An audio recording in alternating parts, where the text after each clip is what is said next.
Oke, Bismillahirrahmanirrahim. Assalamualaikum warahmatullahi wabarakatuh. Waalaikumsalam warahmatullahi wabarakatuh. Selamat siang semuanya. Apa Selamat kabar siang, Bapak dan Ibu sekalian?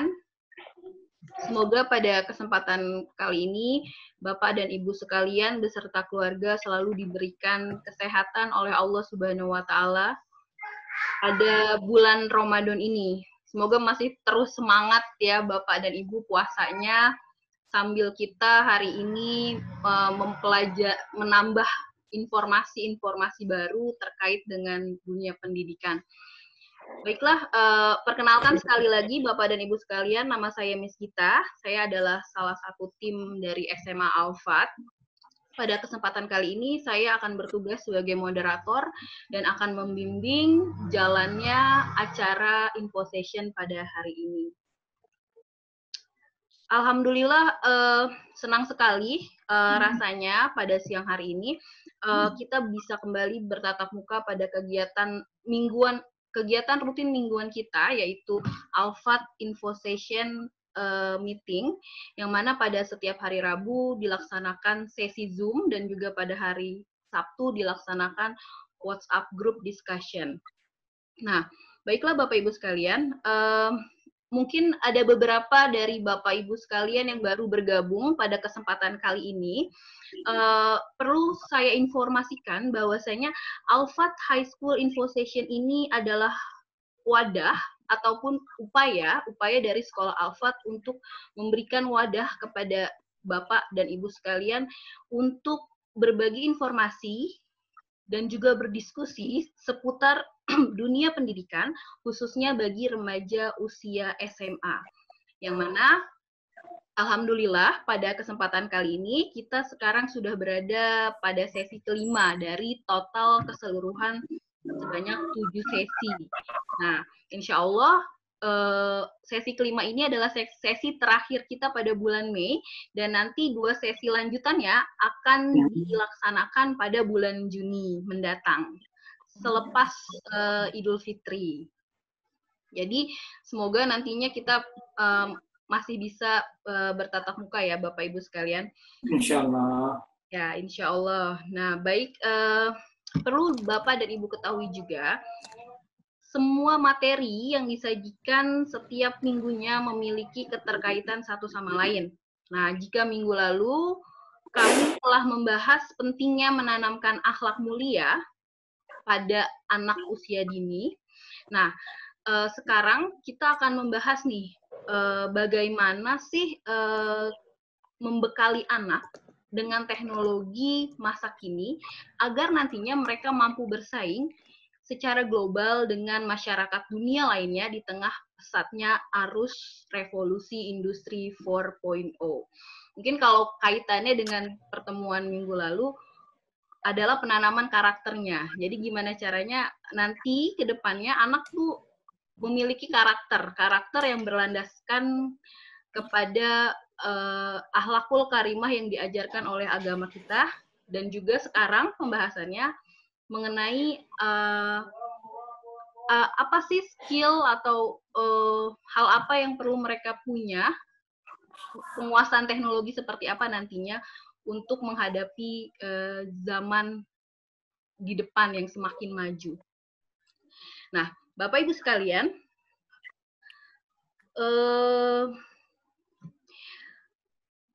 sepertinya pembahasan hari ini akan sangat menarik nih.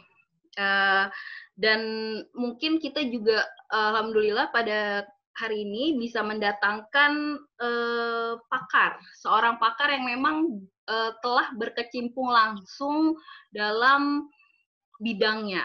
Nah, hal tersebut akan menjadi hal yang sangat menarik karena memang sekarang ini isunya dalam dunia pendidikan adalah bagaimana sih kita ini mempersiapkan peserta didik kita, siswa-siswa kita di sekolah untuk bisa mampu bersaing dan nantinya tidak terbawa oleh arus teknologi yang semakin maju. Nah, telah hadir di antara kita Ibu Diane Fitria. Apa kabar Ibu? Ibu Diana Alhamdulillah, Fitria. baik. Ya, beliau adalah seseorang yang telah berkecimpung lama dalam dunia IT dan sekarang ini sedang sibuk dan sedang concern mungkin ya dalam perencanaan dan perancangan kurikulum sekolah berbasis teknologi. Dan Ibu Diana Fitria ini juga merupakan salah satu anggota dari Alfat Inovatif. Nah, posisinya sebagai Chief Technology Officer. Nah, mungkin kita bisa ngobrol sebentar ya Bu. Sebenarnya mungkin bisa sharing juga Ibu Diana tentang pengalaman-pengalamannya selama ini dan juga apa sih sebenarnya Alfat Inovatif itu? Silakan Ibu. Ya, terima kasih atas kesempatannya. Assalamualaikum warahmatullahi wabarakatuh.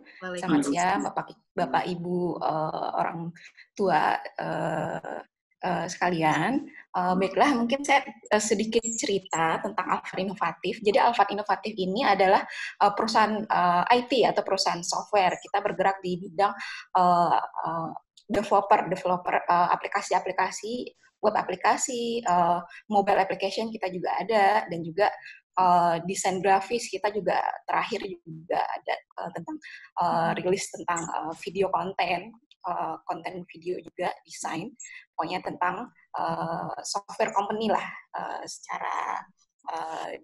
secara besarnya. Nah, hubungan kita dengan Alfat, sekolah Alfat, sama-sama Alfat namanya, tapi kita beberapa kali sudah bekerja sama gitu, membuat beberapa aplikasi yang sekarang dipakai oleh Alfat, sekolah Alfat gitu. Jadi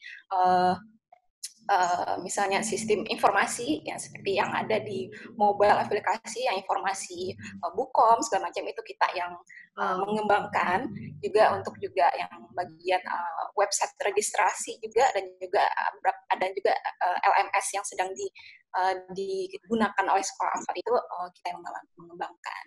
Nah, kalau pengalaman saya dari lulus sampai sekarang bergeraknya di IT, beberapa ya membuat beberapa aplikasi, web aplikasi, mobile aplikasi, juga Android, iOS, dan beberapa aplikasi lainnya. Mungkin itu beberapa yang bisa saya ceritakan tentang pengalaman saya.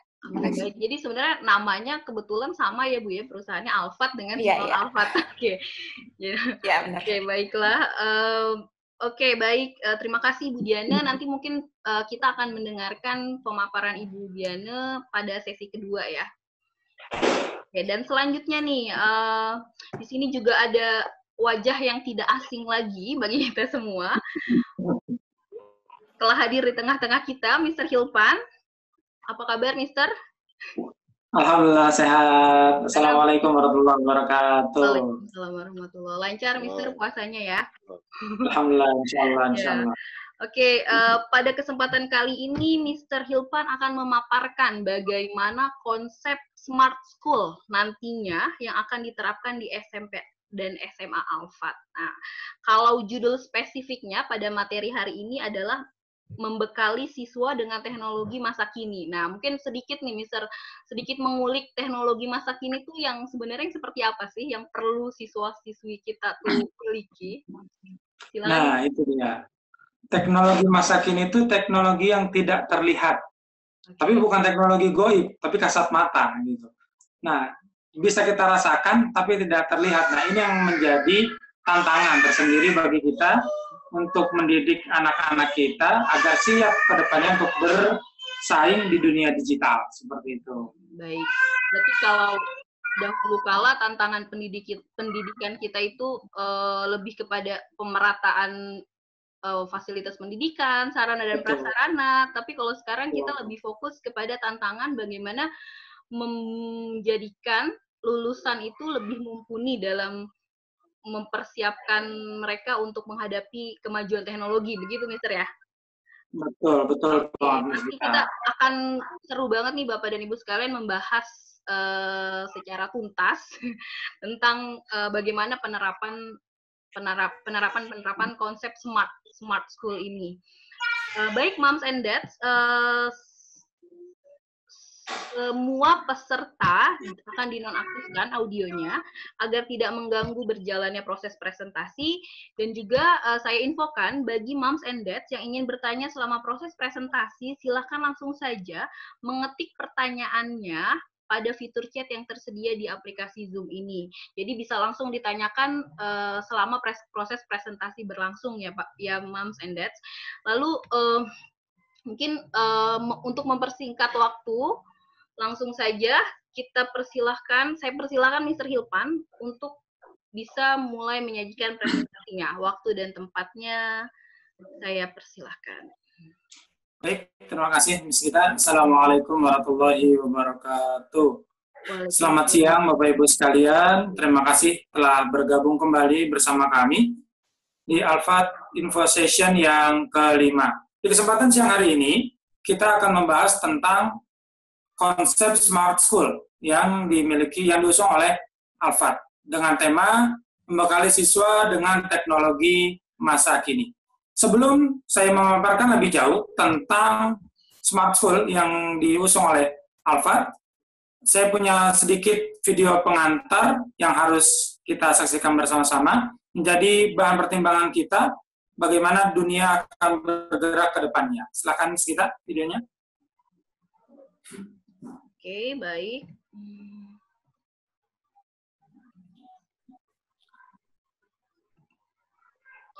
Revolusi Industri 1.0. Pada tahun 1760 sampai 1840 terjadi di Inggris Raya, terjadi perubahan proses manufaktur dari tenaga manusia ke tenaga mesin yang disebabkan ditemukan tenaga uap oleh para ilmuwan. Tahun 1764, James Watt menciptakan mesin uap. Kemudian pada tahun 1783, Marquis de Joffre menciptakan mesin uap penggerak kapal. Kemudian pada tahun 1904, Richard Trevithick menciptakan lokomotif uap pertama. Dampak revolusi industri 1.0 terjadi pengangguran yang massal. Kemudian terjadi demonstrasi massal menuntut lapangan kerja. Tenaga mesin menjadi jauh lebih murah.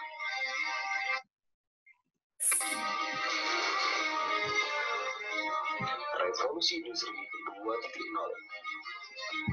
Kemudian pada tahun 1840 sampai 1870 terdapat perubahan penelitian listrik. Dari keingintahuan sains berganti ke listrik yang berguna bagi kehidupan modern. Kemudian pada tahun 1843, Ernest Werner von Siemens menciptakan telegraf kode Morse. Dan pada tahun 1870 sampai 1879, Thomas Alva Edison menciptakan telegraf, pita kertas, dan lampu. Disusul kemudian pada tahun 1908, Henry Ford mengubah pabriknya dengan menggunakan ban berjalan. Dengan ban berjalan, biaya produksi jauh lebih murah, sehingga dapat menurunkan harga hingga 300%, dan Ford cepat masuk pasar. Pabrik ditutup karena saing. Puncaknya tahun 1930, industri 250 perusahaan menjadi 20 perusahaan. Revolusi industri 3.0 tahun 1970. Dengan ditemukannya PLC atau Programmable Logic Controller, mesin industri dapat berjalan sendiri, biaya produksi makin murah. Ditandai perubahan dalam industri musik dengan lahirnya musik digital yang cepat menguasai pasar. Terjadi juga dalam dunia fotografi, mengambil dan berbagi dilakukan dengan mudah tanpa diperlukan kertas film sebagai medianya. Revolusi industri 4.0 dimulai pada tahun 2000. Yang menjadi operator, mesin-mesin yang menggunakan operator diganti dengan menjadi mesin full automatic, sehingga hanya sedikit memerlukan tenaga manusia seperti menjaga pintu parkir misalnya. Dengan adanya e-parkir semua lebih mudah. Google dalam mengembangkan self-driving car, sehingga tidak memerlukan tenaga manusia dalam berkendara. Apakah Anda siap dengan perubahan ini?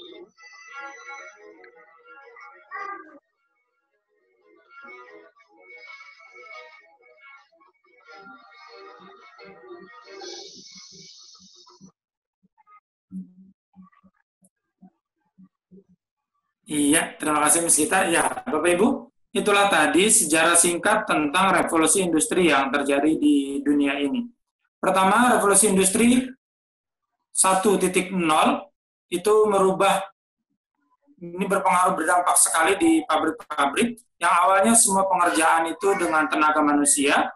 Setelah ditemukannya mesin uap, maka di pabrik-pabrik mulai menggunakan mesin uap dan mulai berkurang penggunaan tenaga manusia. Di revolusi industri 2.0 mulai ditemukannya listrik yang awalnya tadi tenaga uap sekarang berubah menjadi tenaga listrik. Mulai adanya roda, mulai adanya sistem berjalan yang lainnya gitu. Maka efeknya apa? Kembali, efeknya adalah pengurangan tenaga kerja. Tenaga manusia sudah tidak terlalu dibutuhkan lagi, tetapi banyak digantikan oleh mesin. Beranjak ke industri 3.0 yaitu mulai dikembangkannya semikonduktor, bahan semikonduktor.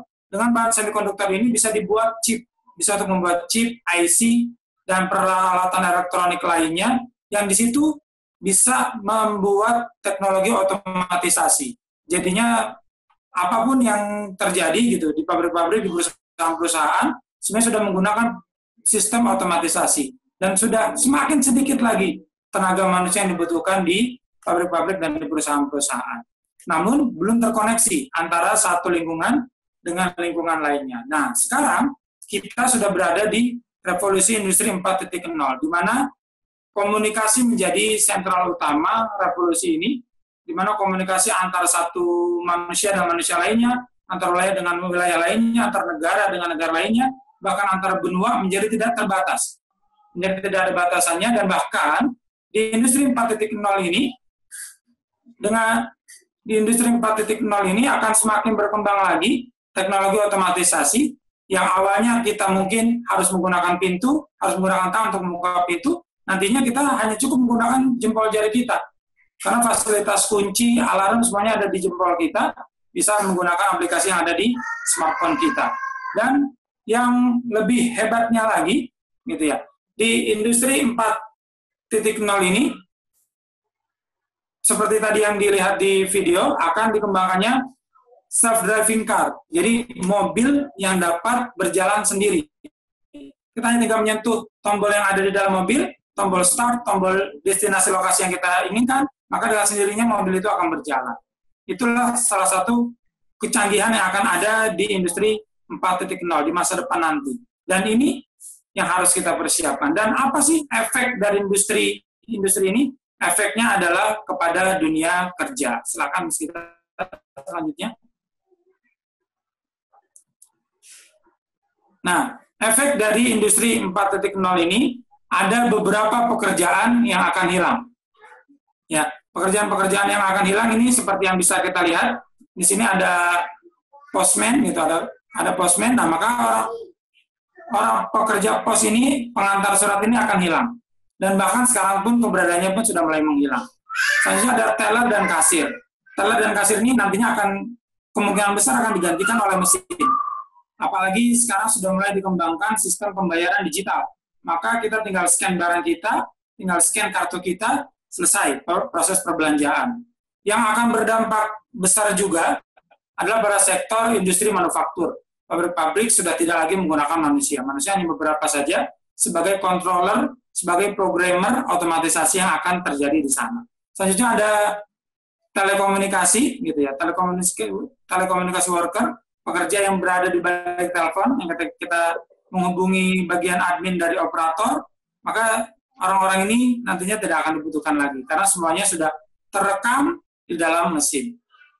Selanjutnya pekerjaan yang akan hilang juga adalah travel agents. Travel agencies ini akan hilang, karena kalau kedepannya kita ingin berjalan-jalan, tidak perlu menggunakan travel agent lagi, tetapi kita sudah cukup menggunakan smartphone, maka kita sudah tahu destinasi menarik di mana saja, pesan hotel dengan smartphone kita, dan lain sebagainya. Dan yang terakhir, yang beresiko akan hilang, yaitu adalah driver.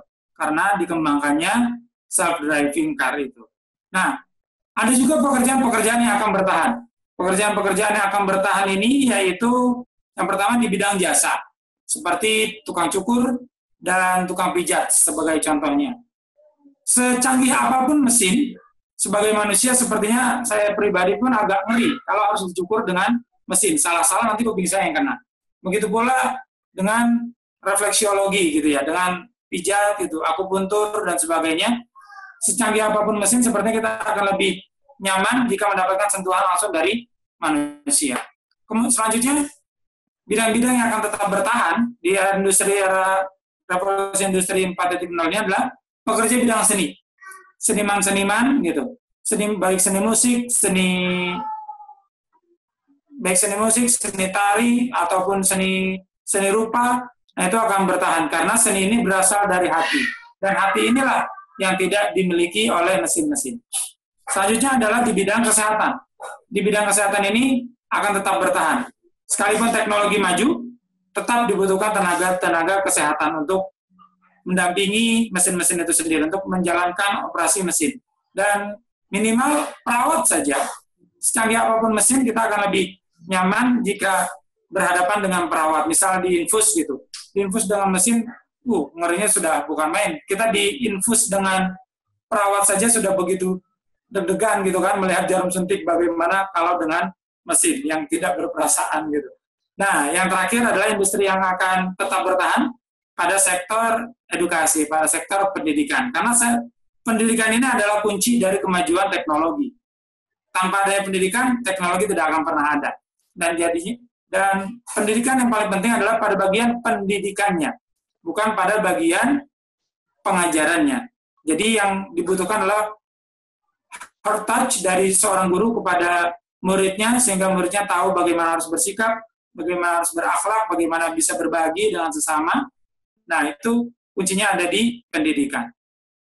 Nah, terakhir, selain ada pekerjaan-pekerjaan yang akan hilang, maka akan tumbuh juga pekerjaan-pekerjaan baru. Seperti yang saya gambarkan di sini, pekerjaan-pekerjaan baru yang akan banyak berkembang adalah web developer, programmer. Nah, ini yang segala yang berurusan dengan IT, ini akan banyak dibutuhkan. Otomatisasi master gitu, bagian programmer yang merancang sistem otomatisasi, dan juga artificial intelligence master. Nah, kita lihat di sini bahwa sekarang ini sudah mulai dikembangkan artificial intelligence, yaitu kecerdasan buatan yang nantinya akan banyak membantu kehidupan manusia, tetapi kecerdasan buatan ini tentunya harus dibuat lebih dahulu oleh manusia, dan manusia-manusia inilah yang akan dibutuhkan banyak di masa depan nanti. Nah, kemudian apa yang Alphard lakukan untuk memfasilitasi ke depannya tantangan-tantangan yang ada seperti ini dan pekerjaan-pekerjaan yang ada di masa depan? Silakan selanjutnya. Nah, yang Alphard lakukan adalah kita memiliki program yang namanya Alphard Smart. Alphard Smart ini meliputi dua hal. Yang pertama dalam hal fasilitas. Fasilitas kita sudah mendukung untuk Alphard Smart, untuk high technology, dan juga fasilitas kita sudah terintegrasi dengan teknologi. Yang kedua adalah pembelajaran. Pada pembelajaran ini, jadi siswa kita akan sediakan fasilitas pembelajaran dan program pembelajaran agar siswa ke depannya mampu bersaing di dalam dunia teknologi informasi dan mampu menguasai teknologi informasi. Karena negara yang maju adalah negara yang menguasai teknologi, dan siswa-siswa yang maju adalah siswa-siswa juga yang menguasai teknologi. Selanjutnya, Miss kita. Nah, untuk fasilitas ada 6 hal utama. Fasilitas yang mendukung Alphard Smart dan sudah memiliki teknologi yang tinggi. Yang pertama adalah computer lab. Nah, kita punya lab komputer di Alphard ini dan cukup untuk siswa satu kelas gitu ya. Komputer ini nantinya tidak hanya untuk pembelajaran komputer secara khusus, namun juga pembelajaran coding, pembelajaran web developing, web programmer, dan robotik nantinya, dan sinematografi, broadcasting dan komunikasi nantinya akan banyak dilaksanakan di ruang computer lab ini. Yang kedua, kita punya fasilitas AF Mobile, Alphard Mobile, yang dikembangkan juga oleh Alphard Innovation. Nah, ini Alphard Mobile ini sebagai jembatan penghubung dari orang tua ke sekolah. Ada banyak sekali fitur di AF Mobile ini, mulai dari buku komunikasi, sarana komunikasi orang tua dengan guru, dan guru dengan orang tua. Selanjutnya ada juga fitur nilai gitu ya. Ada kolom nilai memberikan informasi kepada orang tua secara up to date, nilai perolehan hasil belajar siswa. Selanjutnya juga ada fitur pembayaran untuk orang tua yang ingin tahu berapa sih bayar bulan ini, berapa sih tagihannya, ada kegiatan apa saja. Nah, itu ada di AF Mobile, sudah tersedia. Itu. Dan juga ada fitur event-event dan kalender. Di sini sudah dilengkapi dengan kalender kegiatan Alphard selama 1 tahun, event-event yang akan dilaksanakan oleh Alphard, karena kita tahu sendiri, Alphard adalah sekolah yang menerapkan sistem active learning, dan sangat aktif sekali untuk kegiatan-kegiatan yang mengedepankan aktivitas siswa. Dan yang terakhir, ada juga fitur konten sosmed Alphard, sosial media Alphard, baik Instagram, YouTube, Twitter, Alphard Voice, Alphard Kids, nah dan sebagainya, itu semuanya sudah ada di Alphard Mobile. Maka bagi semua orang tua Alphard nantinya, semua parents yang anaknya dipercayakan untuk di sekolah di Alphard, maka harus banget memiliki aplikasi Alphard Mobile ini, dan bisa diunduh baik di App Store maupun di Play Store. Selanjutnya, kita ada memfasilitasi dengan 3D printer. 3D printer ini nanti untuk penerapan pada pembelajaran robotik. Jadi robotiknya, pembuatan alat robotiknya bisa dilakukan dengan langsung dicetak di 3D printer.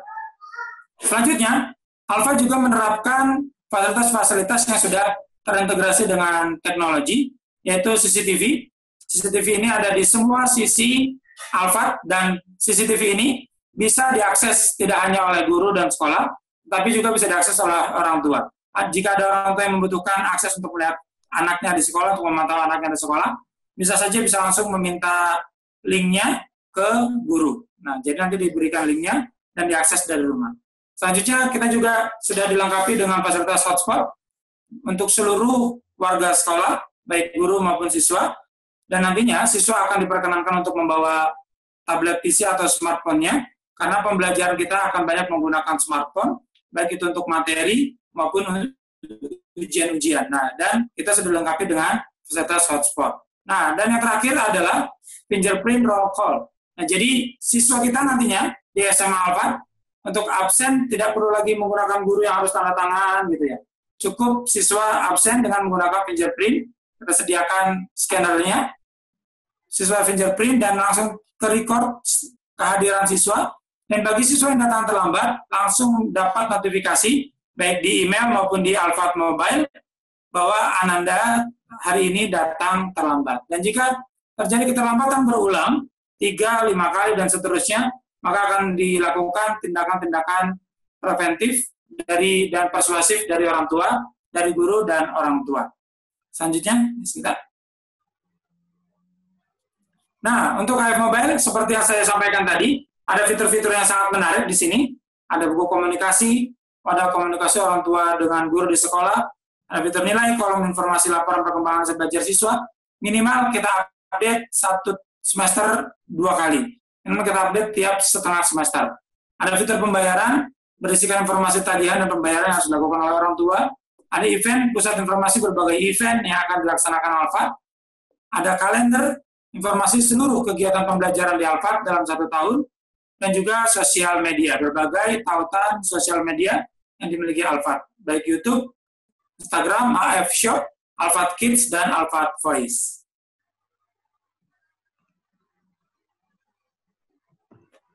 Nah, untuk pembelajaran, ada 4 hal utama yang akan dimasukkan ke dalam pembelajaran, masuk ke dalam kurikulum pembelajaran di Alphard. Yang pertama, kita punya LMS, Learning Management System, yaitu yang berbasis web. Jadi guru bisa mengupload materi di LMS ini, dan siswa juga bisa membuka materinya, mendownload materinya, dibaca baik di sekolah maupun di rumah nanti. Nah, kemudian juga ada fitur ujian, assessment gitu ya. Bisa dilakukan lewat LMS. Nah, selanjutnya kita juga sudah ada program komunikasi dan broadcasting. Untuk saat ini masih di dalam eskul, namun ke depannya akan terintegrasi di dalam kurikulum. Jadi kita memfasilitasi siswa untuk belajar untuk komunikasi dan broadcasting. Selanjutnya, nah ini yang menarik.